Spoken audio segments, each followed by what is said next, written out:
ॐ ईश्वरो गुरुरात्मेति मूर्तिभेदविभागिने व्योमवद्व्याप्तदेहाय दक्षिणामूर्तये नमः। सदाशिवसमारम्भां शङ्कराचार्यमध्यमाम् अस्मदाचार्यपर्यन्तां वन्दे गुरुपरम्पराम्।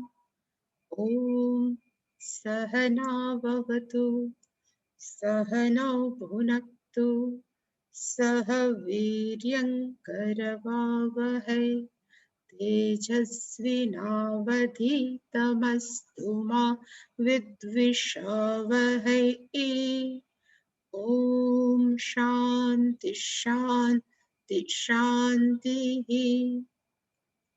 ॐ पार्थाय प्रतिबोधितां भगवता नारायणेन स्वयं व्यासेन ग्रथितां पुराणमुनिना मध्ये महाभारतम् अद्वैतामृतवर्षिणीं भगवतीम् अष्टादशाध्यायिनीम् अम्ब त्वामनुसन्दधामि भगवत् गीते भवत्वेषिणीम्।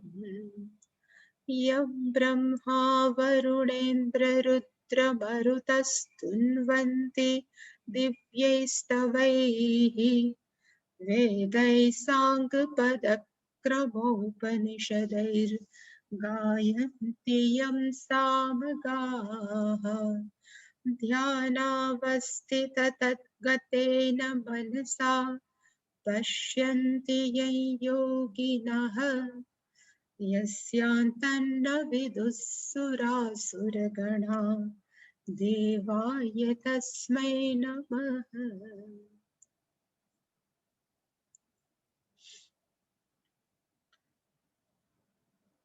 सर्वस्वरूपे सर्वेशे सर्वशक्तिसमन्विते भयेभ्यस्त्राहि नो देवी दुर्गे देवी नमोऽस्तुते। रोगानशेषानपहंसि तुष्टा रुष्टा तु कामान् सकलानभीष्टान् त्वामाश्रितानान्न विपन्नराणाम् त्वामाश्रिताः यश्रयतां प्रयान्ति।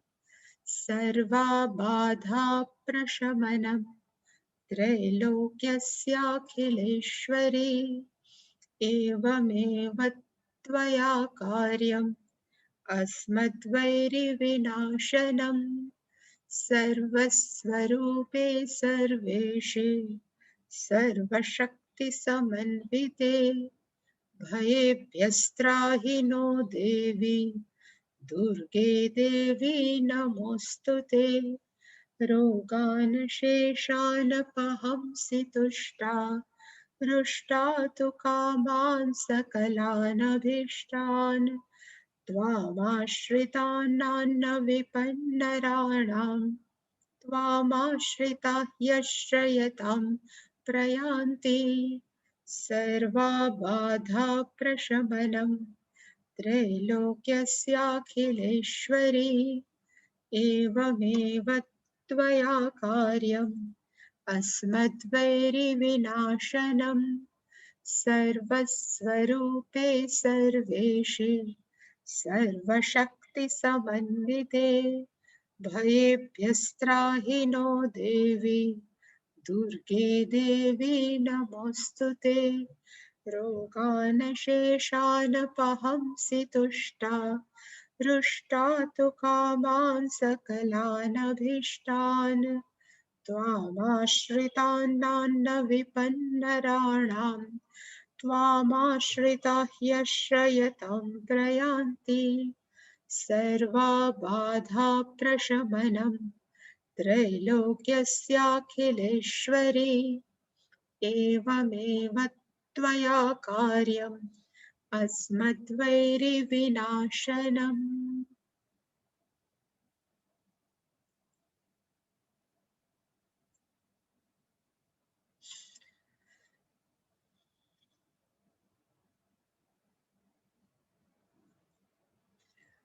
तत्रेवं सति कर्तारम् आत्मानं केवलं तु यः पश्यत्यकृतबुद्धित्वात् न स पश्यति दुर्मतिः यस्य नाहङ्कृतो भावः बुद्धिर्यस्य न लिप्यते हत्वापि स इमान् लोकान् न हन्ति न निबध्यते ज्ञानं ज्ञेयं परिज्ञाता त्रिविधा कर्म चोदना करणं कर्म कर्तेति त्रिविधः कर्म संग्रहः।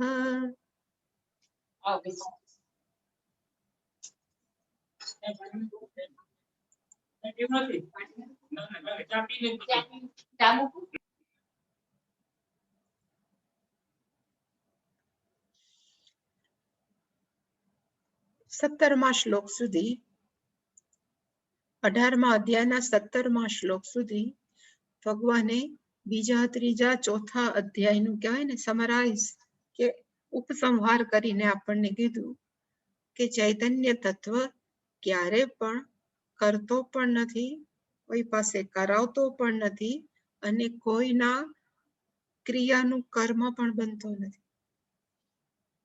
આ બધું જ છે એ ભગવાને સમજાવ્યું હતું. પણ તમારા માટે એક વસ્તુ મેં તૈયાર રાખી છે કે ત્રીજો અધ્યાય પહેલો અને બીજો શ્લોક છે એ અર્જુન વાચ હતો અને અર્જુને ભગવાને પ્રશ્ન કર્યો તો ત્રીજા અધ્યાયમાં જ એણે એમ કીધું કે તે મતાનો અર્થ થાય તમારા દ્રષ્ટિ પ્રમાણે, તમારા મંતવ્ય પ્રમાણે બુદ્ધિ કર્મણઃ જ્યાયસી, બુદ્ધિનો અર્થ થાય આત્મજ્ઞાનમ, કર્મણઃ નો અર્થ થાય કર્મયોગ કરતા જ્યાયસી, જો વધારે સારી હોય તો પછી કિમ કર્મણી ઘોરે મામ નિયોજયસી, તમે મને આ ઘોર કર્મ, મહાભારતના યુદ્ધ રૂપી ઘોર કર્મ જેની અંદર બ્લડ શેડ જ છે, લોહી જ છે, એવામાં તમે મને શું કામ જોડો છો, એવો પ્રશ્ન કર્યો હતો. અને બીજા એ જ અર્જુન પછી બીજા શ્લોકમાં એને એમ કીધું કે વ્યામિશ્રેણ વાક્યેન મે બુદ્ધિમ મોહયસી, મને એવું લાગે છે કે ક્યારેક તમે આત્મજ્ઞાનના વખાણ કરો, ક્યારેક તમે કર્મયોગના વખાણ કરો, એને કહેવાય વ્યામિશ્રેણ, બે બાબતના તમે વખાણ કરો છો. એટલે કે મેં બુદ્ધિ, મારી બુદ્ધિ છે એ જાણે કે ભ્રમિત થઈ ગઈ છે એવું મને લાગે છે. એટલે તમે એક કામ કરો, તદેકમ વદ નિશ્ચિત્ય, મહેરબાની કરીને તમે મને એક વસ્તુ નિશ્ચિત કરીને કહો કે જેનાથી અહમ શ્રેયમ આપનુયાત, જેનાથી મને મોક્ષ પ્રાપ્ત થાય, મારું આત્મકલ્યાણ થાય અને હું મુક્તિના દ્વારને પામી શકું. શ્રેયનો અર્થ થાય મોક્ષ, લિબરેશન, કોઈ પણ. હવે જ્યારે આવું અર્જુને પ્રપોઝલ મૂકી ભગવાનને કે તમે બે માંથી મને એક કયો કે કાં હું કર્મયોગ કરું કે કાં જ્ઞાન યોગ કરું, ત્યારે ભગવાને પાછું એને આજ સારું કે આજ સારું એ કહેવાને બદલે ભગવાને ત્રીજા અધ્યાયનો આ ત્રીજો શ્લોક છે જે વેલ ફેમસ છે, અત્યંત પ્રસિદ્ધ છે, એમાં ભગવાને એમ કીધું કે શ્રી ભગવાન ઉવાચ લોકેસ્મિન દ્વિવિધા નિષ્ઠા પુરા પ્રોક્તા મયા નગ જ્ઞાન યોગેન સાંખ્યાનામ કર્મ યોગેન યોગિનામ. અસ્મિન લોકે, આ પૃથ્વી ઉપર દ્વિવિધા નિષ્ઠા, અહીંયા નિષ્ઠાનો અર્થ થાય લાઈફસ્ટાઈલ, જીવન પદ્ધતિ. ભગવાને કીધું કે આ જગતની અંદર બે પ્રકારની જીવન પદ્ધતિ છે એ પૂરા પ્રોક્તા મયા, મારા દ્વારા જ જ્યારે જગતની શરૂઆત થઈ ત્યારે મેં કરી. ને એ બે પદ્ધતિ કઈ એટલે ભગવાને બીજા લાઈનમાં કીધું જ્ઞાન યોગેન સાંખ્યાનામ નિષ્ઠા અને બીજું યોગી નામ કર્મ યોગેન નિષ્ઠા. સાંખ્યા નામનો અર્થ થાય સંન્યાસીઓ. સંન્યાસીઓ છે એને લાઈફસ્ટાઈલ છે એ કેવી જીવવાની, તો કે સંન્યાસી તરીકે. સાંખ્યાનો તો થાય જે આત્મજ્ઞાન પ્રાપ્ત કરવા માટે છે, એ જે સંન્યાસીઓ છે એ કમિટેડ લાઈફસ્ટાઈલ છે કેના જ રીતે જીવે છે, તો કે આત્મ જ્ઞાન યોગે. જ્ઞાન યોગેનો અર્થ થાય આત્મજ્ઞાન પ્રાપ્ત કરવા માટે એને સંન્યાસીની લાઈફસ્ટાઈલ અપનાવી છે. અને યોગીના, અહીંયા યોગીનો અર્થ થાય ગૃહસ્થીઓ. ગૃહસ્થીઓ છે એ કર્મયોગ વડે, જે આપણે કર્મયોગનું કેટલાય વખત સુધી જોયું છે કે કર્મયોગ વડે પોતાની જીવન પદ્ધતિ છે એ એવી રીતે ઘડે છે. સંન્યાસીઓ છે એ મોક્ષ માટે થઈ અને જ્ઞાન યોગ આત્મજ્ઞાન પ્રાપ્ત કરવા માટે એ સંન્યાસીની લાઈફસ્ટાઈલ જીવે છે અને અમુક આત્મજ્ઞાન પ્રાપ્ત કરવા માટે કર્મયોગ વાળી લાઈફસ્ટાઈલ જીવે છે. બંને લાઈફસ્ટાઈલ છે એ આપણને મોક્ષ આપે છે. ત્યાં ડિટેલમાં જોયું, છતાં પણ મેં એક તૈયાર રાખ્યું છે બીજું પણ વસ્તુ, જે મેં ઘણા વખત પહેલા કીધી હતી, ઇંગ્લિશમાં છે પણ હું તમને કહીશ કે માણસોએ જ્યારે આત્મજ્ઞાન પ્રાપ્ત કરવું હોય ત્યારે એની સાધના કેટલી છે, તો કે ટોટલ 3 સાધના છે. બધા માણસોએ, it is A compulsory for each and every person. આ સાધના છે એ બધા માટે કેવી છે, તો કે કમ્પલસરી, ફરજિયાત છે. અને કઈ કઈ સાધના છે, તો પહેલી ભગવાને કીધી, જે 3જો અધ્યાય છે એમાં જ ભગવાન કહેશે કે કઈ સાધના કરવાની જરૂર છે, તો કે કર્મ યોગ રૂપી સાધના. અને એમાં કર્મ ક્યાં કરવાના, તો આમાં જે ભગવાન ડિસ્કશન કરતા હતા ને, નિત્ય નૈમિતિક કર્મ એ કરવાના છે. અને કર્મયોગની અંદર 2 શબ્દ છે, એક કર્મ અને બીજું છે યોગ. એટલે ભગવાને કર્મની વ્યાખ્યા કરીને કીધું કે કર્મનો અર્થ થાય કઈ પ્રકારે કર્મ કરવું. આપણું નિત્ય નૈમિતિક કર્મ છે કયા પ્રકારે કરવું. અને બીજો કર્મનો અર્થ થાય હાઉ ટુ રિસીવ, આપણે આપણા કર્મનું કર્મફળ એ કેવી રીતે સ્વીકારવું, એને કહેવાય કર્મ. એટલે કર્મના 2 અર્થ, કર્મ કેવી રીતે કરવું અને કર્મનું ફળ કેવી રીતે સ્વીકારવું. જ્યારે vote is the meaning of yoga, યોગનો અર્થ શું થાય, એટલે ભગવાને કીધું આપણે કે યોગનો અર્થ થાય માત્ર એટીટ્યુડ. એટીટ્યુડનો અર્થ થાય કે અભિગમ, આપણે કઈ પ્રકારે કર્મ કરીએ છીએ અને કઈ પ્રકારે કર્મનું ફળ સ્વીકારીએ છીએ. એટલે ભગવાને કીધું હતું કે કર્મ કરો તો કેવી ભાવનાથી, તો કે જાણે કે આપણે ઈશ્વરને એક ફૂલ અર્પણ કરીએ છીએ. જેવી રીતે ભગવાનને આપણે જુદા જુદા ફૂલ અર્પણ કરીએ, એવી જ રીતે આપણે ઈશ્વરને કર્મરૂપી ફળ અર્પણ કરવું, એ ભાવના, એને કહેવાય યોગ. અને એવી જ રીતે કર્મનું ફળ સ્વીકારવું છે, એ કેવી રીતે સ્વીકારવું, તો કે પ્રસાદ બુદ્ધિ. જે પણ મને મારા જીવનમાં મળે છે એ બધું કેવું છે, તો કે ભગવાન તરફથી આવ્યું છે, ભગવાનની પ્રસાદ છે. એટલે મારે એ કરવું જ જોઈએ. અને એ કરવાથી ફાયદો શું થાય, કર્મયોગ કરવાનો બેનિફિટ આપણે કહીએ ને કે ફાયદો કયો છે, એટલે ભગવાને કીધું હતું કે એનાથી ચિત્ત શુદ્ધિ થાય, મનની અંદર મહદ અંશે રાગ દ્વેષ ઓછા થાય. અને અહીંયા યોગ છે એનો અર્થ થાય ભાવના અથવા એટીટ્યુડ. અને અહીંયા જે મેં લખ્યું છે ઇંગ્લિશમાં કે ખરેખર યોગ એટલે શું, તો કે કોઈ પણ કર્મ છે we can take as a puja. આપણે કોઈ પણ કર્મ છે, હું ભગવાનની પૂજા કરું છું એ ભાવનાથી લઈ શકીએ, એનું નામ જ છે કર્મયોગ. ભક્તિ છે એ ત્યારે પણ આપણે ડિસ્કસ કર્યું હતું કે ભક્તિ છે એ ખરેખર કોઈ પર્ટિક્યુલર કર્મ નથી. ભક્તિ છે ખરેખર શું છે, તો કે આપણો ઈશ્વર તરફનો પ્રેમ. અને જેટલો પ્રેમ વધારે એટલું કર્મ આપણે ઈશ્વર અર્પણ બુદ્ધિથી કરશું, અને એટલું જ આપણે ફળ છે એ પ્રેમથી સ્વીકારશું, પ્રસાદ બુદ્ધિથી.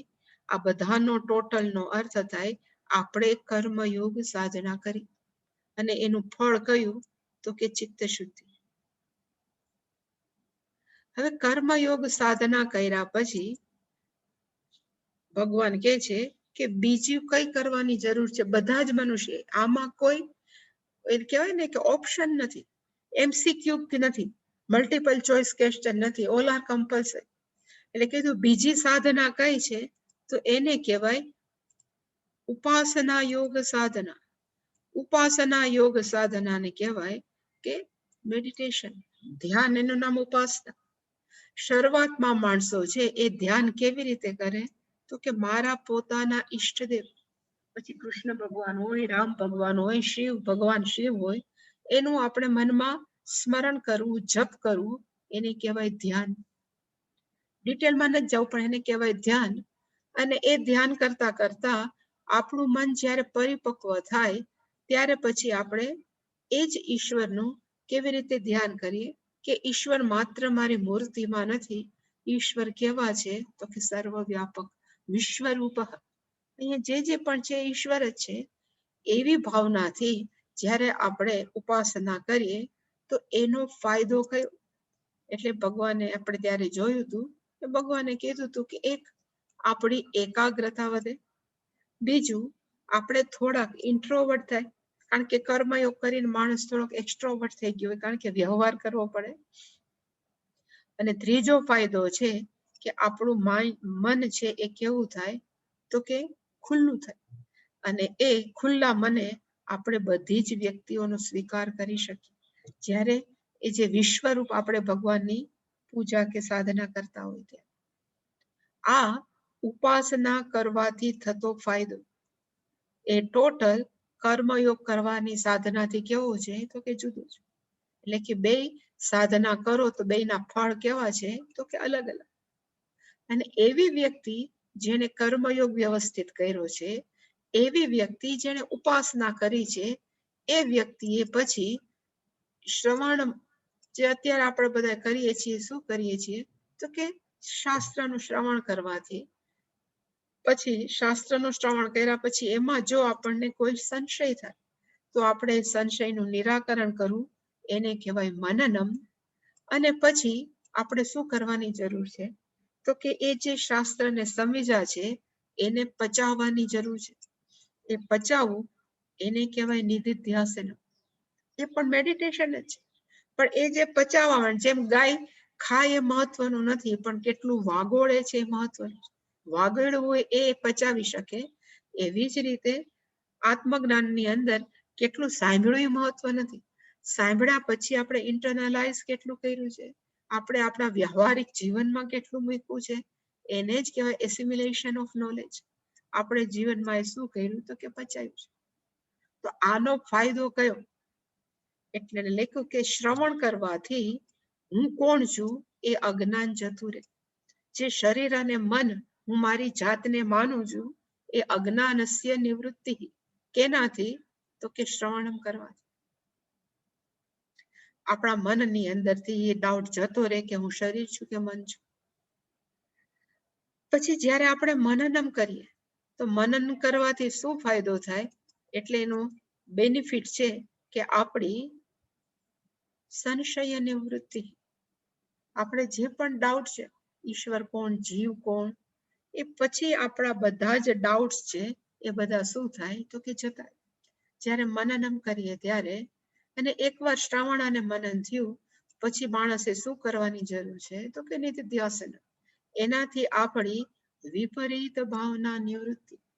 વિપરીત ભાવનાનો અર્થ થાય, શાસ્ત્ર એમ કે છે કે આપણે કોણ છીએ, તો કે ચૈતન્ય તત્વ. પણ આપણે આપણી જાતને દેહ જ માનીએ છીએ, એને કહેવાય વિપરીત ભાવના.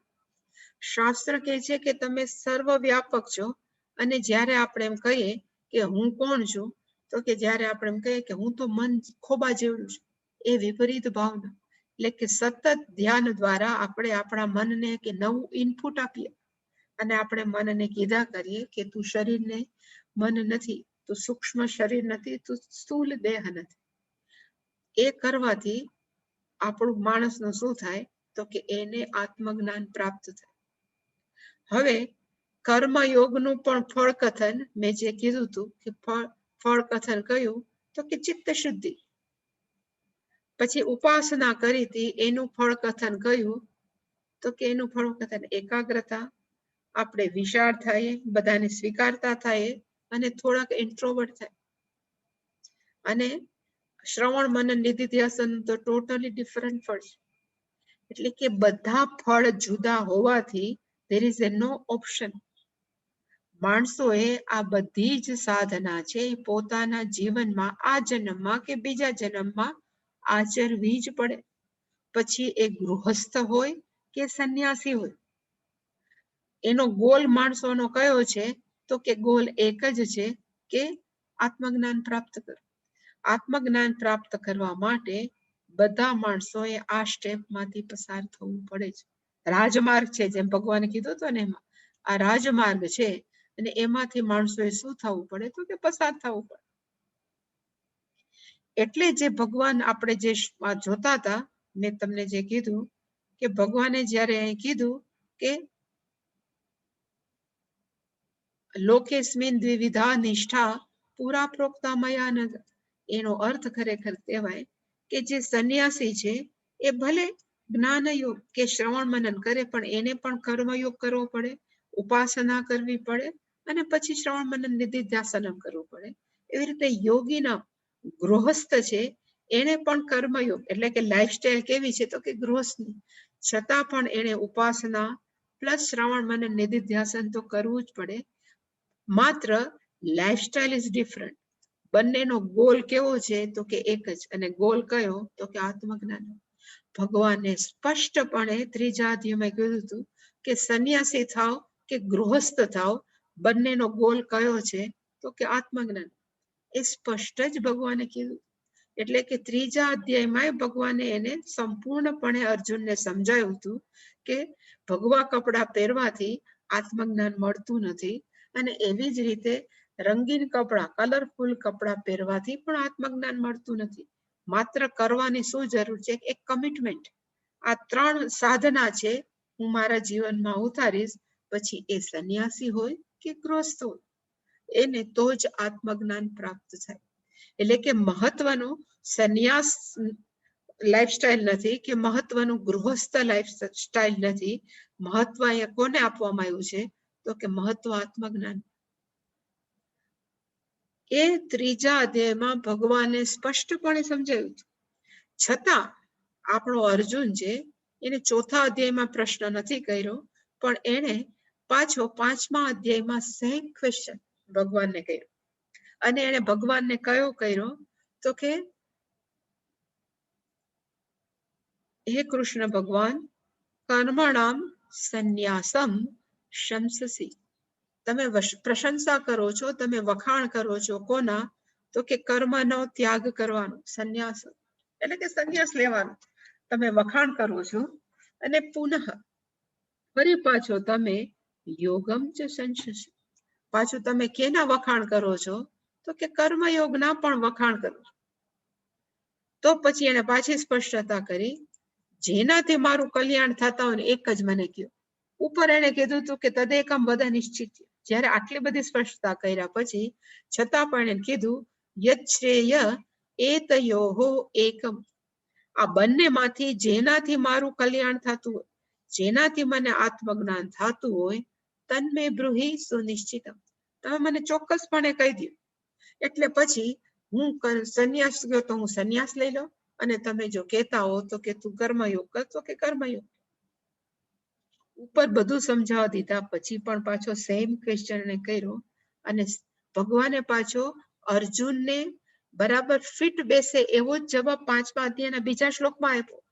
અને ભગવાને પાંચમા અધ્યાયમાં બીજા શ્લોકમાં એને કીધું કે બંને સંન્યાસ કર્મયોગશ્ચ. અહીંયા કર્મયોગનો અર્થ થાય ગૃહસ્થની લાઈફસ્ટાઈલ, અને સંન્યાસનો અર્થ થાય સંન્યાસ દીક્ષા.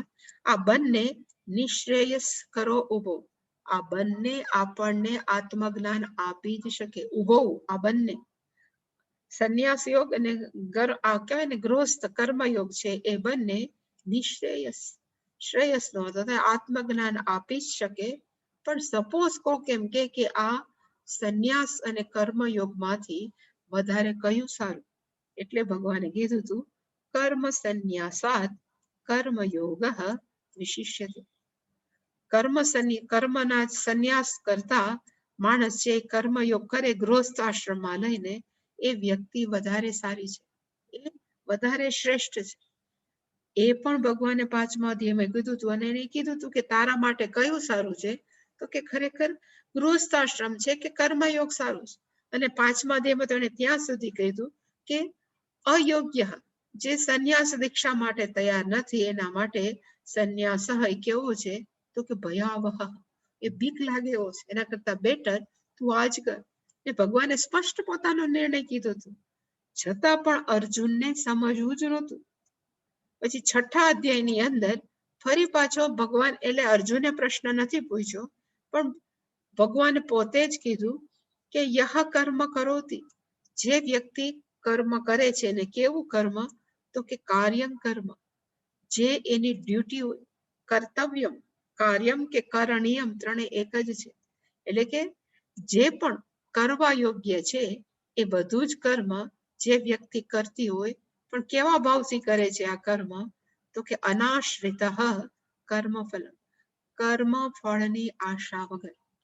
જે પોતાનું નિત્ય નૈમિતિક કર્મ કર્યા જ કરે છે એ વ્યક્તિ કેવી છે, એટલે ભગવાને કીધું સસન્યાસી યોગી છે, એ ખરેખર સંન્યાસી છે અને એ ખરેખર સાચો ગૃહસ્થ છે.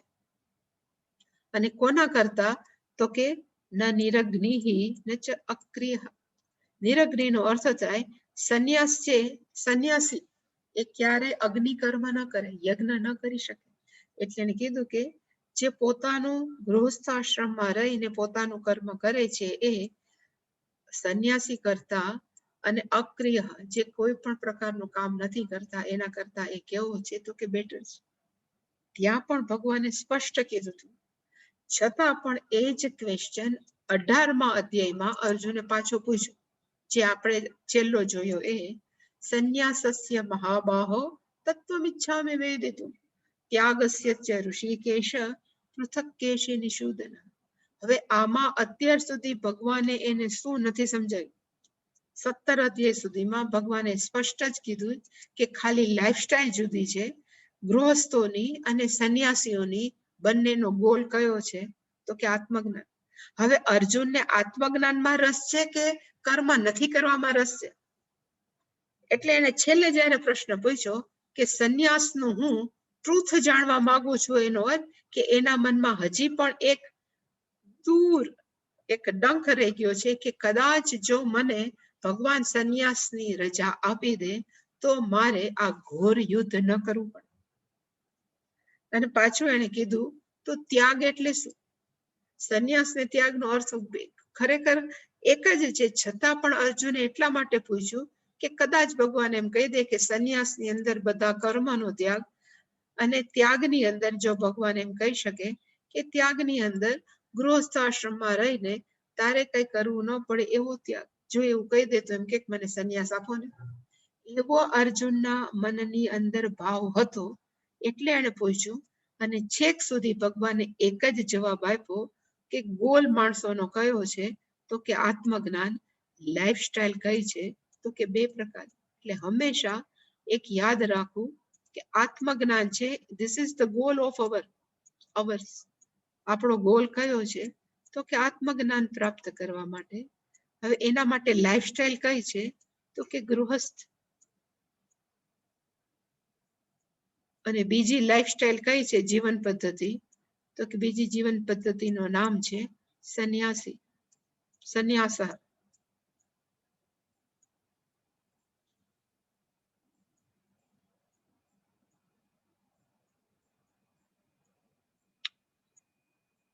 ગૃહસ્થે પણ આત્મજ્ઞાન પ્રાપ્ત કરવા કર્મયોગ, ઉપાસના યોગ, શ્રવણ, મનન, નિધિધ્યાસન એમાંથી પાસ થવું પડે. અને સેમ વે સંન્યાસીએ પણ આત્મજ્ઞાન પ્રાપ્ત કરવા માટે કર્મયોગ. માણસો એમ કે જે સંન્યાસી કર્મયોગ કયો, તો કે આશ્રમમાં રહે છે તો આશ્રમની સેવા, પછી ભલે કાંઈ જ્યાં પણ રહેતો હોય તો આજુબાજુ નાનું મોટું કામ હોય જ, એ જે કામ હોય, ગુરુ હોય તો ગુરુની સેવા, એ બધું જ કર્મયોગનો એક પાર્ટ જ જો સંન્યાસી હોય. એ બધું એને કરવું જ પડે. અને એકવાર કર્મયોગની અંદર રાગ દ્વેષ જતા રહે પછી ઉપાસના અને પછી શ્રવણ મનન નિધિધ્યાસન આ બંને છે એ 3 ઓપ્શન નથી. ઓપ્શન માત્ર લાઈફસ્ટાઈલમાં છે. આટલું ભગવાને સ્પષ્ટ કીધું હોવા છતાં એને પૂછ્યું કયું પાછું અર્જુને છેલ્લામાં સંન્યાસ નો અર્થ શું થાય ને ત્યાગ નો અર્થ શું થાય. એટલે પછી ભગવાને એને સમજાવવા માટે થઈને કીધું કે સંન્યાસ નો અર્થ છે ખરેખર આપણે નિત્ય નૈમિતિક કર્મ કરીએ અને કામ્ય કર્મનો ત્યાગ કરીએ તો એનું નામ સંન્યાસ. અને કર્મ ફળનો ત્યાગ કરીએ એનું નામ ત્યાગ. ભગવાન બીજું કરે શું? એને એમ થયું કે અર્જુન સમજતો જ નથી એટલે એને ખાલી આવું કીધું. પણ ખરેખર જોવા જાય તો ભગવાન સ્પષ્ટ હતા કે સંન્યાસનો અર્થ થાય કે આત્મજ્ઞાન પ્રાપ્ત કરવા માટે ખરેખર તમે એ લાઈફસ્ટાઈલ અપનાવો પણ મળવાનું તો આત્મજ્ઞાન. એટલે અર્જુન એમ નથી કહેતો કે મારે આત્મજ્ઞાન પ્રાપ્ત કરવું. એને રસ જ એમ છે કે સંન્યાસ સારો કે ગૃહસ્થ સારો, સંન્યાસ સારો કે ગૃહસ્થ સારો. કારણ કે still he is not wanted to fight. એને હજી લડવું નહોતું 18મા અધ્યાય સુધી. એટલે ઘુમાવીને ત્યાગ સંન્યાસ પૂછા કરતો હતો. એનો અર્થ એવો નથી કે આત્મજ્ઞાનમાં રસ છે. એનો અર્થ એક જ છે કે એને હજી યુદ્ધ કરવામાં રસ નથી. એટલે જેટલે પણ ભગવાને એને એટલે જ કીધું કે સંન્યાસનો અર્થ છે કે ગમતા કર્મનો ત્યાગ, કામ્ય કર્મનો ત્યાગ એ સંન્યાસ છે. અને ત્યાગનો અર્થ થાય કોઈ પણ કર્મના ફળનો ત્યાગ, એનું નામ ત્યાગ છે. ક્યાંય ભગવાને એમ ન કીધું કે ભગવા કપડા છે એને જ સંન્યાસ કેમ. ઇવન આખા બધાયમાં તમે જો માર્ક કરો તો એનો અર્થ કે ભગવાનને ભગવા કપડા કે કયા કપડા છે એમાં રસ નથી. ભગવાનને માત્ર એ જ રસ છે કે માણસ જ્ઞાન કેવી રીતે પ્રાપ્ત કરી શકે. એટલે આ છેલ્લું જે આપણે આ જોયું, આપણે 17મો શ્લોક, એટલે શંકરાચાર્યજી કીધું હતું કે સ એષઃ સર્વ વેદાર્થ સારઃ. અત્યાર સુધી જે ડિસ્કશન કર્યું આપણે 17મા શ્લોકની અંદર 3 પાનાનું ભાષ્ય લખ્યું છે. એટલે શંકરાચાર્યજી કીધું કે આખા વેદનો કે વેદાંતનો સાર કયો છે તો કે આત્મજ્ઞાન પ્રાપ્ત કરવા માટે માત્ર એક જ કામ કરવાની જરૂર છે કે આપણે આપણી જાતને શરીર અને મન નહીં સમજવાનું. શરીર અને મન છે is mere instrument given to અસ. આપણને માત્ર એક સાધન આપ્યા છે ભગવાને વ્યવહાર કરવા માટે, પણ આપણે સાધન નથી એટલું ભગવાને સ્પષ્ટ કીધું. તો પછી આપણું વાસ્તવિક સ્વરૂપ કયું છે? એટલે ભગવાને પાછું કીધું કે અવિક્રિય છે, અપરિવર્તનશીલ છે. એ બધું જ છે એ આપણું વાસ્તવિક સ્વરૂપ છે. અને એ સ્વરૂપ જાણવા માટે ભગવા કપડાની જરૂર નથી. એ જાણવા માટે માત્ર ચોખ્ખા હૃદયની જરૂર છે, નિર્મળ હૃદયની જરૂર છે, રાગ દ્વેષ વગરના મનની જરૂર છે. અને એની અંદર આત્મજ્ઞાન છે એ તરત રિફ્લેક્ટ થશે, તરત કહેવાય ને પ્રકાશિત થશે. એટલે એને કીધું કે આ છે એ બધું જ પંડિતે વિચાર્ય પ્રતિપત્તવ્ય. આ બધું જ પંડિતો એટલે કે આત્મજ્ઞાનીઓએ સંપૂર્ણ વિચારીને જ આ જાહેર કર્યું છે કે આત્મજ્ઞાન પ્રાપ્ત કરવા માટે લાઈફસ્ટાઈલ છે પણ ઉપાસના કે સાધના છે આર કોમન ટુ ઓલ. પછી પંડિત એટલે કે સંન્યાસી હોય કે ગૃહસ્થ હોય, માત્ર જાણવાની જરૂર છે કે હું કોણ છું. એમાં ઘર છોડીને ભાગવાની જરૂર નથી. કારણ કે હવે પછી છે આ સંપૂર્ણપણે પૂરું થવાનું છે. આ છે ડિસ્કશન નથી. એટલે કે ત્યાં આ ડિસ્કશન સંપૂર્ણ પૂરું થયું. હવે કર્મ કરવાનું હોય તો આપણે જોયું હતું કે માણસ છે એ કર્મ કરવા માટે જવાબદાર કોણ છે? એટલે આપણે ગઈકાલે જોયું હતું કે 3 વસ્તુ છે જવાબદાર છે. જ્ઞાનમ, જ્ઞેયમ, પરિજ્ઞાતા ત્રિવિધા. કર્મ ચોદના. કર્મને ચાલુ કરાવવા માટે કે કર્મની પ્રેરણા કરવા માટે આપણને એક જ્ઞાન હોવું જરૂરી છે સામાન્ય રીતે. એ શંકરાચાર્યજીએ કીધું જ્ઞેયમનો અર્થ થાય ટુ બી નોન, જાણવા યોગ્ય પદાર્થ હોવો જોઈએ અને જાણવા વાળા આપણે હોવા જોઈએ. એકવાર આપણને આ 3 વસ્તુ સમજાઈ ગઈ એટલે આપણને જે ગમે છે એનું જ્ઞાન છે એને પ્રાપ્ત કરવા પ્રયત્ન કરશું. અને આપણને જે નથી ગમતું એનું જ્ઞાન છે એનાથી આઘા ભાગવા કે દૂર ભાગવા માટે કર્મ કરશું. પણ આ ત્રણ વસ્તુ છે, જ્ઞાનમ, જ્ઞેયમ ને પરિજ્ઞાતા, એ કર્મ કરવા માટે થઈને મેઇન રીઝન છે. કર્મ ચોદન આપણા, એ આપણે લાસ્ટ ગઈકાલે જોયું હતું.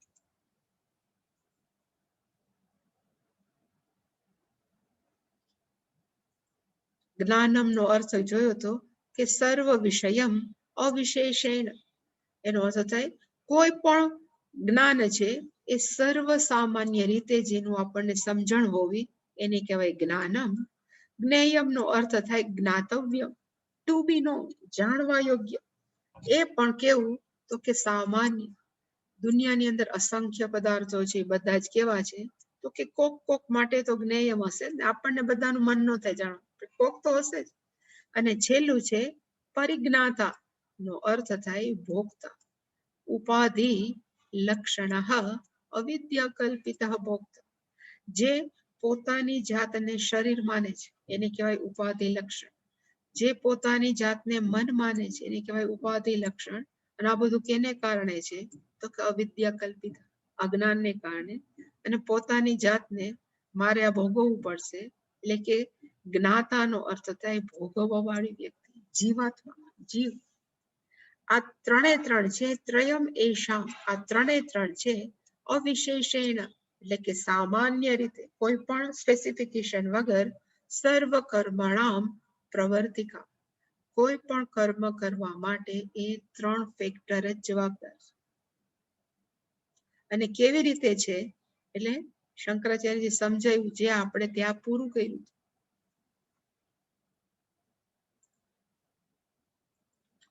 એને કીધું કે જ્ઞાનાદીનામ હિ ત્રયાણામ સન્નિપાતે.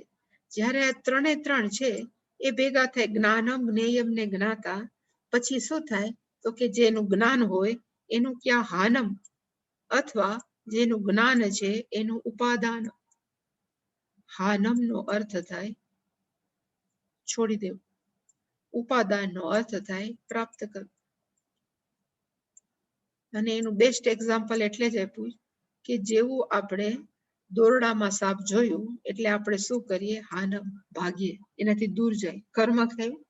અને એવી જ રીતે શુક્તિકાની અંદર ચાંદી જોઈ તો આપણે એને ઉપાદાન, ચાલો સોનું ચાંદી લઈ લે. એવી રીતે સર્વ કર્મ આરંભ હશે. કોઈ પણ કર્મનો આરંભ ક્યારે થાય, જ્યારે જ્ઞાન હોય. કોનું તો કે જ્ઞેયમ. ત્યારે જ્ઞાતા છે શું કરે તો કે સર્વ કર્મ આરંભ. હવે કર્મ આરંભ કરે તો એમાં સંડોવાયેલ કનેક્ટેડ વસ્તુ કઈ છે તો કે ત્રણ જ ભગવાને આપી, વાણી, શરીર અને મન. એટલે શંકરાચાર્યજી કીધું તતઃ પંચભિઃ અધિષ્ઠાનાદિભિઃ આરબ્ધમ. એટલે કે ઓલા 5 અધિષ્ઠાન જે તમારે યાદ રાખવા જ રહ્યા, અધિષ્ઠાન, કર્તા, કરણ, એ 5 અધિષ્ઠાન, એના વડે આરબ્ધમ, આપણે શરૂ કરીએ છીએ કર્મ. પણ કેવી રીતે તો કે 3 વસ્તુ વડે, વાંગ, મનઃ, કાયા આશ્રય ભેદે. આ 3 ભગવાન આપણને ઇન્સ્ટ્રુમેન્ટ આપ્યા છે. એના વગર ત્રિધા, આ ત્રણે છે એ 3 છે રાશિભૂતમ, એનો અર્થ થાય ભેગા થયેલા છે. કઈ જગ્યાએ તો કે ત્રિષુ કરણાદિષુ સંગૃહ્યતે. આ ત્રણે 3 રાશિભૂતમ છે એ વાણી, મન અને કાયાની અંદર કેવા છે તો કે સંમેલિત છે. સંગૃહ્યતે નો અર્થ થાય ભેગા થયા. આટલું કીધા પછી કરણમ નો અર્થ શંકરાચાર્યજી સમજાવે છે. આમાં છે ને કરણમ એટલે શું, કર્મ એટલે શું ને કર્તા એટલે શું. એટલે પેલા કહે છે કે કરણમ,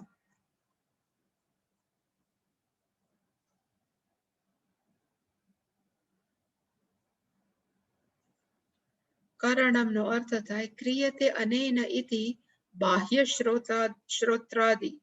કરણમ નો અર્થ થાય આપણી 5 જ્ઞાનેન્દ્રિય, 5 કર્મેન્દ્રિય, એ બધા આપણા કેવા છે તો કે સાધન. કરણ નો અર્થ થાય ઇન્સ્ટ્રુમેન્ટ. પછી એવી જ રીતે આ બાહ્ય છે તો એવી રીતે અંતઃ પણ છે. આપણે અંતઃકરણમ જ કરીએ. એટલે શંકરાચાર્ય કહ્યું અંતસ્થમ, આપણી અંદર જે બેઠું છે એ કયું છે તો કે બુદ્ધિ આદિ. જે મન બુદ્ધિ છે પણ કેવું છે તો અંદરનું ઇન્સ્ટ્રુમેન્ટ છે અને પછી આપણે એનાથી શું કરીએ છીએ તો કે કર્મ. કર્મનો વ્યાખ્યા શંકરાચાર્યજી લખી ઈપ્સિત તમમ કર્તુહુ ક્રિયયા વ્યાપ્યમાન.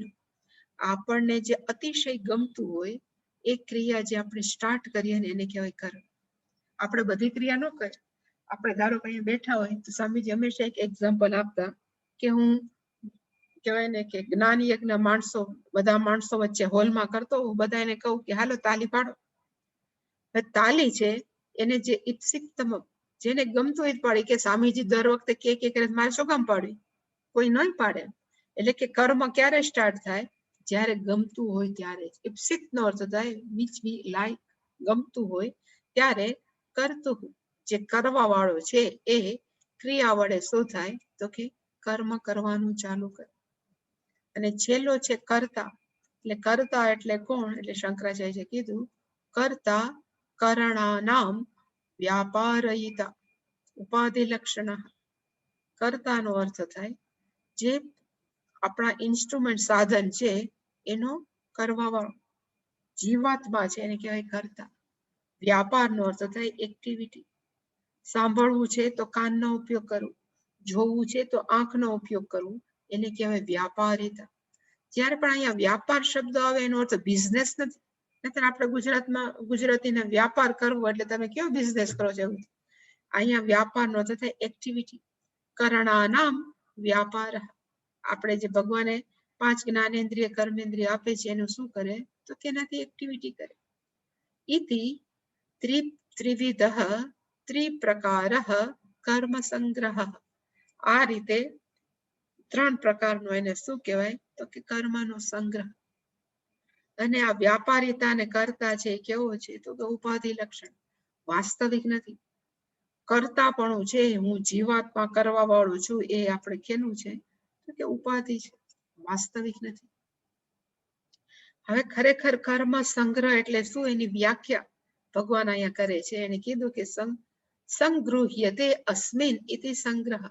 જેની અંદર બધા ભેગા થાય, સંગૃહ્યતે અસ્મિન જેની અંદર ઇતિ સંગ્રહ. અહીંયા શું થાય છે તો કે જેની અંદર કર્મનો સંગ્રહ ભેગો થાય એને શું કહેવાય તો કે કર્મ સંગ્રહ.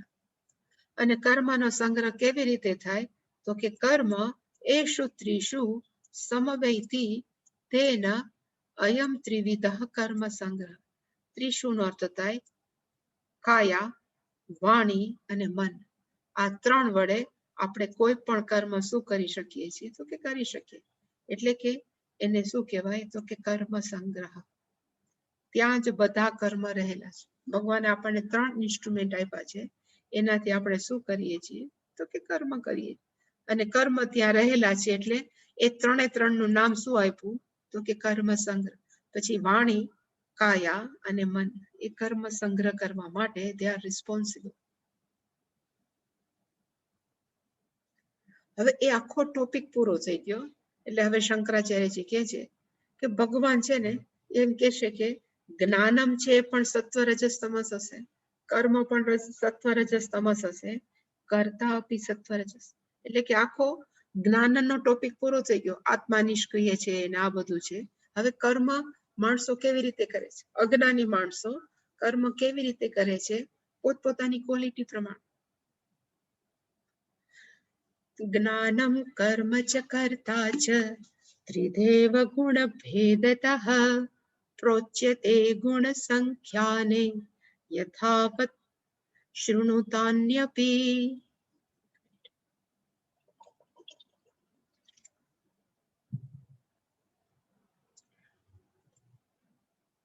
અથ ઇદાની. હવે ભગવાન કહે છે કે હવે ભગવાન શું કહેવા માંગે છે તો કે ક્રિયા કારક ફલાનામ સર્વેષામ ગુણાત્મકત્વાત. ક્રિયા છે પણ કેવી છે તો કે 3 ગુણવાળી. કારક છે કરવા વાળો જે કર્તા છે એ પણ કેવો છે તો કે 3 ગુણવાળો. અને એનું ફળ છે એ પણ કેવું છે કે 3 ગુણ. એને કહેવાય ગુણાત્મકત્વ. અને ગુણ કયા છે એટલે પોતે જ કીધું સત્વ રજઃ તમો ગુણ ભેદતઃ. આ ખરેખર કોણ છે? તો કે સત્વ રજસ તમસ. એ ત્રણમાંથી બીજું કઈ છે જ નહીં. ત્રિવિધ ભેદ વક્તવ્ય. આ ત્રણનો ભેદ છે, હવે કેવો જોઈએ એવું માનીને આરભ્યતે, ઇટ્સ બિગન. હવે આ આખો નવો ટોપિક છે એ ભગવાન ઉપાડે છે. અને કોના ભેદ કેસે? તો કે જ્ઞાનમ ત્રિધા એવ, કર્મ ત્રિધા એવ, કર્તા ચ ત્રિધા એવ. અને કયા બેઝ ઉપર? તો કે ગુણ ભેદતા, સત્વ રજસ અને તમસના બેઝ ઉપર. અને ક્યાં બેઝ ભગવાન લેશે? એટલે ભગવાને પોતે જ કીધું પ્રઉચ્યતે ગુણ સંખ્યાને. સાંખ્ય ફિલોસોફી છે કપિલ મુનિની, એ સાંખ્ય ફિલોસોફીની અંદર એને કહેવાય ગુણ સંખ્યાન. એમાં જે કીધું છે યથાવત શૃણુ, એમાં જે પ્રમાણે ડિસ્ક્રિપ્શન છે એ પ્રમાણે હું કહીશ. તાની અપી, તાની એટલે કે આ બધાના ગુણ છે એ આપણે વેદાંતમાં નથી, પણ એ કેમાં છે? તો કે સાંખ્ય ફિલોસોફી.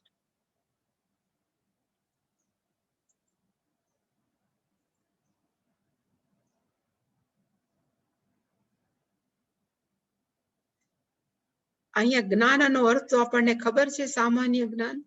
કર્મનો અર્થ થાય ક્રિયા, અને કર્તા એટલે કોણ? તો કે આપણે કરવા. એ ત્રણેય સત્વ રજસ તમસ હોય છે. શંકરાચાર્યજી કહે છે જ્ઞાનમ કર્મ છે. જ્ઞાનમ શંકરાચાર્યજીને સમજાવવાની જરૂર જ ન પડી. જ્ઞાનમ ન તો આપણને કોઈ પણ જ્ઞાન. કર્મ છે, કર્મને એને સમજાવવાની જરૂર પડે એટલે કીધું કર્મનો અર્થ શું થાય? તો કે કર્મ ઇઝ ઇક્વલ ટુ ક્રિયા, કોઈ પણ એક્ટિવિટી, એક્શન. ન કારકમ પારિભાષિકમ ઇપ્સિતમમ કર્મ. હવે આમાં તો એવું છે કે જેને સંસ્કૃત નથી આવડતું એને ખબર ન પડે કે આ શંકરાચાર્યજી શું લખ્યું છે. પણ અહીંયા ખરેખર કહેવા માંગે છે, મેં આજે તમારા માટે રાખ્યું છે, જો હોય તો. રામા રામો રામા, તમને એટલું તો ક્યાંક તો સાંભળ્યું હશે નાનપણમાં, આપણે 3, 8મા 9મા 10મા, એની અંદર જે દ્વિતીય વિભક્તિ છે ને, રામમ રામો રામાન, આ બધા એના નામ છે. આ પેલું નામ છે કર્તા, આનું બીજી વિભક્તિનું નામ છે કર્મ, ત્રીજી વિભક્તિનું નામ છે કરણ, ચોથાનું નામ છે સંપ્રદાન, ઉપાદાન, સંબંધ અને અધિષ્ઠાને સપ્તમી. આ બધા એના નામ છે. એટલે શંકરાચાર્યજી કહેવા માંગે છે કે અહીંયા કર્મનો અર્થ આ વિભક્તિ દ્વિતીય છે, કર્મ છે એને, એ શંકરાચાર્યજી કહેવા માંગે. તમને સમજાય તો હરિહરિ, ન સમજાય તો કે વાંધા જેવું નથી, કારણ કે તમને ખબર જ નથી કર્મ એટલે શું છે. એટલે એને કીધું નકારકમ પારિભાષિકમ. એ પારિભાષિક આપણે કહેવાય ને કે પારિભાષિક શબ્દ નથી, જે મેં બતાવ્યો દ્વિતીય વિભક્તિ. એ કેવું છે? તો કે ઇપ્સિતમમ કર્મ. એક આ તો તમને ખબર પડે કે ન પડે, પણ એક અમને સ્વામીજી એક વાક્ય ભણાવતા, મેં સંસ્કૃત ભણતા ને ત્યારે, રામ એટલું તો તમને સંસ્કૃત આઈ થિંક આવડતું જ હોય. રામ મૃગમ પશ્યતિ.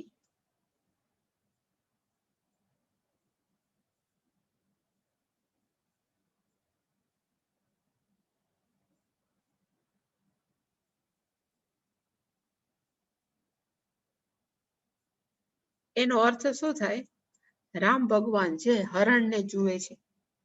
રામ ભગવાન છે ને એને કહેવાય કર્તા સંસ્કૃતની ભાષામાં. શું કામ કર્તા કહેવાય? તો કે જોવાની ક્રિયા કરવા વાળા કોણ છે? તો કે રામ, એટલે એને કહેવાય કર્તા. હવે રામનું અત્યારે જોવાની ક્રિયાનું ઓબ્જેક્ટ કે વસ્તુ કઈ છે? તો કે મૃગમ, એટલે કે હરણ. જે સીતાજીએ કીધું હતું. તો મૃગમને શું કહેવાય પારિભાષિક ટેકનિકલ ટર્મિનોલોજીમાં? કર્મ.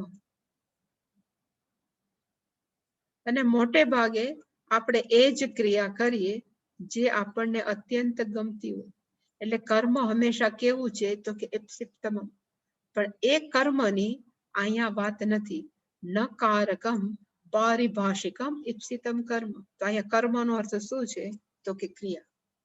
એવું શંકરાચાર્યજી કહેવા માંગે. તમે કર્મનો અર્થ લેતા ને, પણ આપણને તો સંસ્કૃત આવડતું જ નથી, એટલે કર્મ એટલે ક્રિયા જ લે, એટલે કઈ પ્રોબ્લેમ જ નથી. પણ જેને કદાચ સંસ્કૃત આવડતું હોય એના માટે આ પ્રોબ્લેમ છે. અને કર્તા એટલે કોણ? આમાં જે જ્ઞાન, કર્મ અને કર્તા, એટલે શંકરાચાર્યજી કીધું કર્તા એટલે કોણ છે? તો કે નિવર્તક. જે ક્રિયા છે એની પૂરી કરવા વાળા જે પણ વ્યક્તિ હોય એને કહેવાય નિવર્તક. ક્રિયાણામ નિવર્તક હચ કર્તા. કોઈ પણ ક્રિયા છે એને પૂરી કરવા વાળા નિવર્તક, એને વન હુ કમ્પ્લીટ ઇટ, એને કહેવાય એનું કર્તા નામ છે. અને પછીનો શબ્દ છે આમાં ત્રિધા એવ. આમાં ત્રિધેવ નથી પણ છે ત્રણ, ત્રિધા અને પછી એવ, એને કહેવાય ત્રિદેવ. સંધિને લીધે થયું સંસ્કૃતની, એ શંકરાચાર્યજી જુદું પડ્યું છે. ત્રિધા એવ, ત્રિધાનો અર્થ થાય ત્રણ, એટલે શંકરાચાર્યજી સમજાયું નહીં, પણ એવનો અર્થ થાય અવધારણ, એનો અર્થ થાય ચોક્કસ, ઇનડીડ, ડેફિનેટલી, એવો અર્થ થાય એવનો. અને શું બતાવવા માટે? તો કે ગુણ વ્યતિરિક્ત જાતિ અંતર અભાવ પ્રદર્શનાર્થ. એટલે અહીંયા કહેવા માંગે છે કે ત્રણ ગુણ સિવાય વ્યતિરિક્ત બીજી કોઈ પણ જાતિ કે કોઈ પણ વસ્તુ છે એ અહીંયા બતાવવા માંગતા નથી. માત્ર ગુણ, એને કહેવાય અવધારણા. માત્ર ગુણોની છે. અને ગુણ એટલે કયા? તો કે સત્વાદિ ભેદેન ઇતિ અર્થ. અહીંયા ગુણ ક્યાં છે? તો કે ત્રણ જ છે, સત્વ, રજસ અને તમસ. આ બધા જ ગુણ છે ક્યાં, કઈ જગ્યાએ કીધા છે? એટલે શ્લોકમાં લખ્યું છે પ્રોચ્યતે. એટલે શંકરાચાર્યજી લખ્યું કે what is the meaning of પ્રોચ્યતે? એટલે કીધું પ્રોચ્યતે નો અર્થ થાય કથ્યતે. એ કહેવામાં આવ્યા છે. કઈ જગ્યાએ કહેવામાં આવ્યા છે? તો કે ગુણ સંખ્યાને કાપિલે શાસ્ત્ર. કાપિલ નો અર્થ થાય કપિલ મુનિને લગતું, એને કહેવાય કાપિલમ. જેમ આપણે કહીએ ને કે જનકને લગતું જાનકી, દશરથને લગતું દાશરથી, એવી રીતે કપિલ મુનિ છે એને સાથે કનેક્ટેડ છે. એને શું કહેવાય? તો કે કાપિલ. એટલે કે કપિલ મુનિ જ છે સાંખ્ય દર્શનના પ્રણેતા. એ કપિલ મુનિએ ગુણનું સંખ્યા સત્વ રજસમાં ડિટેલમાં કીધું છે. અને શંકરાચાર્યજી પછી એક ચોખવટ કરી, બહુ સારી ચોખવટ કરી. એવું છે કે આપણે સાંખ્યની ફિલોસોફી લઈએ છીએ, પણ સાંખ્ય ફિલોસોફી ને આપણા ફિલોસોફીની અંદર બેઝિક ડિફરન્સ કયો છે? સત્વગુણ રજસ તો જવા દે, પણ સાંખ્ય ફિલોસોફીમાં એમ કહેવામાં આવે કે એક માયા છે અને એક બ્રહ્મ છે, એવું કહેવામાં. આપણે જેમ કહીએ છીએ કે માત્ર એક જ તત્વ છે, એ બ્રહ્મ છે, અને એ જ અલ્ટિમેટ ટ્રુથ છે. અંતિમ સત્ય એ કયું? તો કે ચૈતન્ય તત્વ. પછી એને બ્રહ્મ નામ આપો, આત્મા નામ આપો કે વોટેવર, પણ એ જ અંતિમ સત્ય છે. એના સિવાય કોઈ બીજી રિયાલિટી નથી, કોઈ સત્તા નથી. જ્યારે સાંખ્ય વાળા એમ કે છે કે બે સત્તા છે, એ જગત ન હોય ત્યારે રહે છે. એકનું નામ છે, એ લોકો પુરુષ કે છે, પુરુષનો અર્થ થાય આત્મા, અને બીજો શબ્દ છે પ્રધાનનો અર્થ થાય માયા. બંને છે એ અલ્ટિમેટ રિયાલિટી છે. જગત નો હોય તો પુરુષ અને પ્રધાન. ગુજરાતીના પ્રધાન નહીં, નાણાં પ્રધાન, પછી કેવા કહેવાય, કોઈ પણ પ્રધાન હોય ને, શિક્ષણ પ્રધાન, જેને આજે કોરોના થઈ ગયું છે, એવા પ્રધાન નહીં. એ પ્રધાનનો અર્થ છે માયા. આ ટેકનિકલ વર્ડ છે બધા. એ સાંખ્ય દર્શન પ્રમાણે કેવા છે તો કે જગત ન હોય ત્યારે માયા તો પોતે રહેવાની જ છે. જ્યારે આપણે એમ કહીએ છીએ કે માયા છે એ ઈશ્વરની, બ્રહ્મની એક શક્તિ છે. જ્યારે જગત ઉત્પન્ન કરવું હોય ત્યારે એક્ટિવેટ કરે, પોતામાંથી બહાર કાઢે. જ્યારે સાંખ્ય ફિલોસોફી માટે પુરુષનો અર્થ થાય આત્મા કે ચૈતન્ય તત્વ, અને માયા બે રિયાલિટી. એટલે શંકરાચાર્યજીએ એ ચોખવટ કરી કે આપણે ખાલી એનું ગુણ તત્વ જ સ્વીકારીએ છીએ, પણ બીજું નહીં. એટલે આ વાક્ય શંકરાચાર્યજીએ બહુ સરસ લખ્યું. એને કીધું તદ અભી ગુણ સંખ્યાનમ શાસ્ત્ર. સાંખ્ય શાસ્ત્ર કેવું છે? તો આખો દી 3 ગુણની વાત કર્યા કરે, એવું શાસ્ત્ર છે. ગુણ ભોક્તૃ વિષયે પ્રમાણમ એવ. એ પ્રમાણ છે કોના માટે? કે ગુણ ભોક્તૃ, સત્વ વાળા હોય કેવા હોય, રજસ વાળા કેવા હોય, તમસ વાળા, એ વિષયો માટે આ સાંખ્ય શાસ્ત્ર છે કેવું છે? તો કે પ્રમાણ. પણ એને કીધું પરમાર્થ બ્રહ્મ એકત્વ વિષયે યદ્યપિ વિરુદ્ધ્યતે. આપણે એનાથી વિરુદ્ધ છીએ. કઈ જગ્યાએ? તો કે પરમાર્થની દ્રષ્ટિએ. ત્યારે આપણે એમ કહીએ છીએ કે બ્રહ્મ એક જ છે, એકત્વ વિષય. ત્યારે એ લોકો એમ કહે છે પુરુષ ને પ્રધાન બે છે. એટલે એનાથી આપણે કેવા છીએ તો કે થોડાક જુદા પડીએ છીએ, એનાથી ટોટલ વિરુદ્ધ છે. હવે એ બધા કાપિલાહા એટલે એ બધા સાંખ્ય ફિલોસોફી વાળા શું માંગે? જે બુદ્ધને ફોલો કરે એને કહેવાય બૌદ્ધા. એવી રીતે કપિલ મુનિને ફોલો કરવા વાળા છે બધા શું કહેવાય? કાપિલા. કોઈ બેનનું નામ નથી, કાપિલા છે, ધ ફોલોઅર્સ ઓફ કપિલ મુનિ. નહીતર માણસ એમ કે કોઈ બેનનું નામ લખ્યું તે કાપિલાહા. એટલે કે આ બધા કપિલ મુનિના ફોલોઅર છે. એ લોકો શું કહે છે તો કે ગુણ ગૌણ વ્યાપાર નિરૂપણ. ગુજરાતીમાં આપણે ગૌણ પ્રયોગ છે ને એ થોડાક નીચું હોય, એક પ્રાઇમરી હોય, મુખ્ય હોય ને ગૌણ વિષય. એવી રીતે આપણે ગૌણ લઈએ છીએ. પણ અહીંયા ગૌણનો અર્થ થાય કે ગુણ સાથે જોડાયેલું, એને ગૌણ કહેવાય. ગૌણ નથી પણ ગુણ સાથે કનેક્ટેડ. ઉદ્યોગ સાથે જોડાયેલું હોય તો આપણે એને શું કહેવાય? ઔદ્યોગિક. સુખ સાથે જોડાયેલું હોય એને કહેવાય સૌખ્ય. એટલે જે નિર્વાણ ષટક છે ને એની અંદર બોલે છે ન સૌખ્યમ ન દુઃખમ, અર્થ સુખ જ થાય. એટલે અહીંયા ગુણ, આ ત્રણે ત્રણ ગુણ છે એની સાથે જે કનેક્ટેડ હોય એની બધી એક્ટિવિટીને બતાવવા માટે અભિયુક્તા એમ કે છે કે આ ત્રણે ત્રણ ગુણ છે એ કેવા છે તો કે આપણી એક્ટિવિટીમાં આપણને જોડવા વાળા. એક જ વ્યક્તિને આપણે એમ કહીએ કે તમારે શાસ્ત્રનું શ્રવણ કરવાનું છે, તો ત્રણ જણા બેઠા હોય તો એક શાંતિથી સાંભળે, એક અંદરથી ખોચા કાઢે ને એક ઊંઘી જાય. તો ત્રણે ત્રણ છે એને શું કહેવાય તો કે ગુણ ગૌણ વ્યાપાર નિરૂપણ. સાત્વિક છે એ સાંભળે, રાજસ છે એ આમાં હલબલ બલબલ કર્યા કરે, માંડ યાદ કરે કે પૂરું થાય સારું, મજા નથી આવતી. અને સાવ એક હોય ત્રીજા એ કેવા છે તો કે ઊંઘી જાય. પૂર્ણ બધો થાય ત્યારે આંખ ખુલે. એને કહેવાય ગુણ વ્યાપાર ગૌણ નિરૂપણ. ઇતિ શાસ્ત્રમ અપી. એટલે કે એ શાસ્ત્ર છે જે કપિલ મુનિએ કીધું છે. વક્ષ્યમાણ અર્થ. ભગવાન અહીંયા બધાનું ડિટેલ કરશે, બહુ સરસ રીતે કીધા. વક્ષ્યમાણ ઇટ વિલ બી ટોલ્ડ. હવે ભગવાન કહેશે અને કેવી રીતે? સ્તુતિ અર્થત્વેન. ભગવાન એને સ્તુતિ કરવા માટે. માણસોને જો ખબર પડે ને પોતે જો કહેવાય ને પ્રામાણિક હોય ને તો નક્કી કરે કે આ મારામાં રજોગુણ છે, તમો ગુણ છે, મારે હજી સુધારવાનું જરૂર. કર્તા તરીકે હું આવો છું, ભોગતા તરીકે આવો છું. એટલે કે સ્તુતિ માટે થઈને ઉપાધિય તે ન વિરોધ. એમાં આપણને કઈ વાંધો નથી. ભગવાન લે છે, લેટ મી ટેક, બને લેવા દો એમ.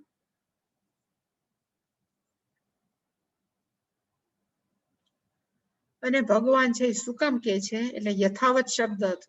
એટલે શંકરાચાર્ય કીધું યથાવત નો અર્થ થાય યથા ન્યાયમ યથા શાસ્ત્ર. કપિલ મુનિની અંદર જે ફિલોસોફી છે એ પ્રમાણે અને શાસ્ત્ર પ્રમાણે શૃણુતાની એ ગુણ ભેદતઃ છે એ તું મારી પાસેથી સાંભળ. અને જ્ઞાનાદિની તદ ભેદ જાતિની ગુણ ભેદ કૃતાની શૃણુ વક્ષ્યમાણે અર્થે. જ્ઞાનમ જ્ઞેયમ પરિજ્ઞાતા. શું છે આ ત્રણ વસ્તુ? જ્ઞાનમ કર્મ, આ ત્રણે ત્રણ. જ્ઞાન કર્મ અને કર્તા.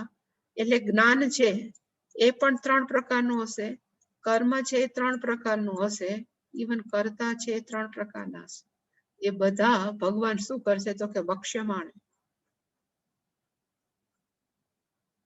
તદ ભેદ જાતિની એટલે જ્ઞાન કર્મ અને કર્તા છે એ ભેદ જાતિની ગુણ ભેદ કૃતાની ગુણના બેઝ પ્રમાણે વક્ષ્યમાણ સાંભળવા માટે થઈ મન સમાધિમ કુરુ.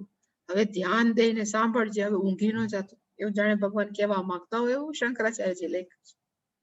એના પછીનો શ્લોક હવે એક પછી એક ભગવાન કહેશે. ખાલી આ શ્લોક બોલીએ.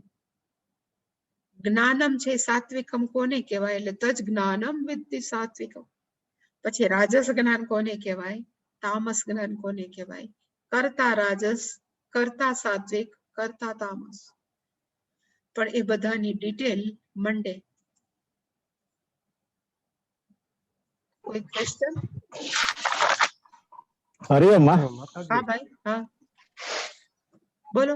હા માં. પુરુષને બે શબ્દ બતાવ્યા ને હા બોલો. તમે હા વિનોદભાઈ, વિનોદભાઈ બોલે છે, પછી જયંતભાઈ જવાબ આપો. હા વિનોદભાઈ. માતાજી, મારો પ્રશ્ન છે ને એ નિધિ ધ્યાસન માંથી, એટલે કે આપણે પેલી તારીખે હતો ને 8મો એપિસોડ તમારા, એના માટે છે. ક્યારેક નિધિ ધ્યાસન કરતા પણ પ્રશ્ન થાય તો એ કરી શકું ને અત્યારે? હા કરાય ને, શા માટે? હા, એમાં આપે કીધું હતું કે ચૈતન્યને જાણવાના પરિબળો. એમાં એવું હતું કે ચૈતન્ય તત્વ છે શરીરને ચેતનવંતું કરે છે, પણ શરીરનો ભાગ નથી. પણ તો જ્યારે શરીરમાં ચેતન છે તો ત્યારે તો એ એક્ટિવેટ હોય જ છે, તો શરીરનો ભાગ ન હોય એમ? ભાગ નથી એટલે કે ઇન્ટિગ્રેટ ભાગ નથી. શરીર મરી જાય તો ચેતન તત્વ મરતું તો નથી ને? નથી, ના મરતું હા, નથી. એટલે એનો ભાગ નો એટલે કહેવાય ઇન્ટિગ્રલ ભાગ. એના વગર પછી નો જ રહેવું નથી. ધારો કે હાથ કપાઈ જાય તો ચેતન તત્વ તો રહેવાનું જ નહીં. ક્યાં મર્યું? ધારો કે એક્સિડન્ટ થાય, ભાગ જતો રહ્યો શરીરનો કોક ભાગ, તો ચેતન તત્વ મરી જાય ત્યારે ન મરે. તો એ અંદર તો છે જ ને. ભાગ જતો રહ્યો શરીરનો એક ભાગ, પગ કપાઈ ગયા, સપોઝ એક્સિડન્ટ થયો, ચૈતન્ય તત્વને ત્યારે કઈ મરી જાય પગ ભેગું? ન મરે. એટલે એવી રીતે ભાગ નથી. જ્યાં સુધી વૃક્ષ જ્યાં સુધી લીલું છે, જ્યાં સુધી વધે છે, ત્યાં સુધી ચેતન એની અંદર છે, ત્યાં સુધી ચેતન તત્વ હોવાનું. એવી આ તો કેના જેવું છે કે ઇલેક્ટ્રિસિટી છે, બલ્બ ને પ્રકાશિત કરે. અંદર ટંગસ્ટન વાયર હોય એને પ્રકાશિત કરે, એની ટંગસ્ટન વાયર હોય પછી બલ્બ ને પ્રકાશિત કરે. પણ આપણે એમ કહી શકીએ કે ઇલેક્ટ્રિસિટી છે ટંગસ્ટન વાયર નો કે જે બહારનો બલ્બ છે એનો આંતરિક ભાગ છે? આંતરિક ભાગ ન કહી શકીએ. એના થકી ખાલી ઓલી બે છે પ્રકાશિત થાય છે, પણ એનો આંતરિક ભાગ નો કહેવાય. એ રીતે હા, એનો ભાગ, એનો પાર્ટ નથી. પણ એનું ગુજરાતી નહોતું આવડતું, પણ ઇંગ્લિશમાં છે, it is not part, product and property of the consciousness. બીજો પ્રશ્નમાં આજના ઓલામાં છે કે માની લો કે કર્મયોગ અને સંન્યાસ યોગ, ભગવાને બે લાઈફસ્ટાઈલ સરસ રીતે કીધી, આપ પણ વારંવાર સમજાવો છો, અને ગૃહસ્થાશ્રમ છે તો છોડવાની જરૂર નથી એવું પણ ભારપૂર્વક બધા સંન્યાસીઓ કહેતા હોય. તો મારો પ્રશ્નમાં એ છે કે તો સંન્યાસ શું કામ લેવામાં આવે છે? જ્યારે સંપૂર્ણપણે ચિત્ત શુદ્ધિ થાય જે વ્યક્તિને, અને પછી એને એમ લાગે ને કે હવે સંન્યાસમાં મારે જરૂર, એટલે મને ગૃહસ્થાશ્રમની જરૂર નથી, પછી એ ગૃહસ્થાશ્રમથી ભાગતો નથી કે ભાગતી નથી કોઈ વ્યક્તિ. એને એમ લાગે કે હવે ગૃહસ્થાશ્રમ મારા માટે જરૂર નથી, સહજ છૂટી જાય તો છોડી શકાય. પણ હવે મજા નથી આવતી એટલે છોડી દઉં, આ ગૃહસ્થાશ્રમમાં બહુ પ્રોબ્લેમ છે એટલે છોડી દઉં, એમ નહીં. એકવાર ચિત્ત શુદ્ધિ થાય ને છૂટી જ જાય. આપણે નાના હતા ને આપણા કપડા છે, આપણે હવે કઈ થોડા પહેરવાના, જેમ સહજ છૂટી જાય એવી રીતે ગૃહસ્થાશ્રમ પ્રત્યેનું એક આકર્ષણ મનમાંથી છૂટી જાય પછી તો સંન્યાસ ઇઝ ધ બેસ્ટ. પણ મોટા ભાગના માણસો માટે એટલા બધા માણસો માનસિક રીતે તૈયાર ન હોય. જો સંન્યાસમાં એમને આવી જાય તો વધારે દુઃખી થાય.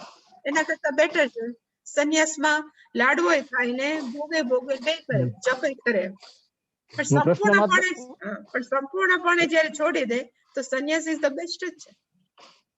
કારણ કે હું એટલા માટે પ્રશ્ન મેં કર્યો કે સંન્યાસ એ જે ટકાવારી પ્રમાણે કહીએ તો સંન્યાસીઓ આત્મજ્ઞાન વધારે પ્રાપ્ત કર્યું છે ને, ગૃહસ્થોમાં છે પણ ઘણા છે. આપણે ધારો કે આજે ને આપણે ગંગા સતી, એ બધા નરસિંહ મહેતા છે, રામકૃષ્ણ ભગવાન ને બધા છે.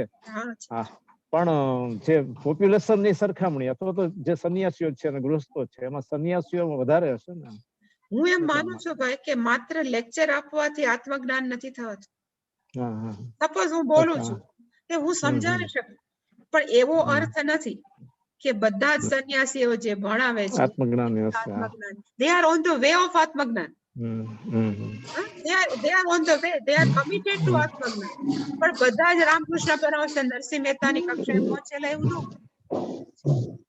એવી રીતે આમાં હશે ગૃહસ્થોમાં, એવું હોય શકે, આપણને ખબર નથી. આ તો અમે બોલ કરીએ એટલે તમને એમ લાગે આ બધાને બહુ આવડે, પણ ગૃહસ્થોમાં હોય શકે, ઘણા છે જે કહી શકે. હા બોલો જયંતભાઈ.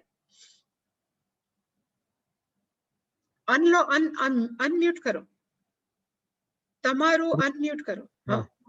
એમાં ઘણી વાર પુરુષ અને પ્રધાન ની બદલે પુરુષ અને પ્રકૃતિ શબ્દ બતાવવામાં આવે. એ પ્રકૃતિ માયા જ છે, પ્રકૃતિના 9 નામ છે. પણ બેઝિકલી પ્રધાન છે એ સાંખ્ય પ્રધાન લે, બ્રહ્મસૂત્રની અંદર ડિસ્કશન પ્રધાનનું આવ્યું છે પ્રકૃતિ કરતા એટલે Yeah. હમ? Okay. હરિઓમ હરિઓમ.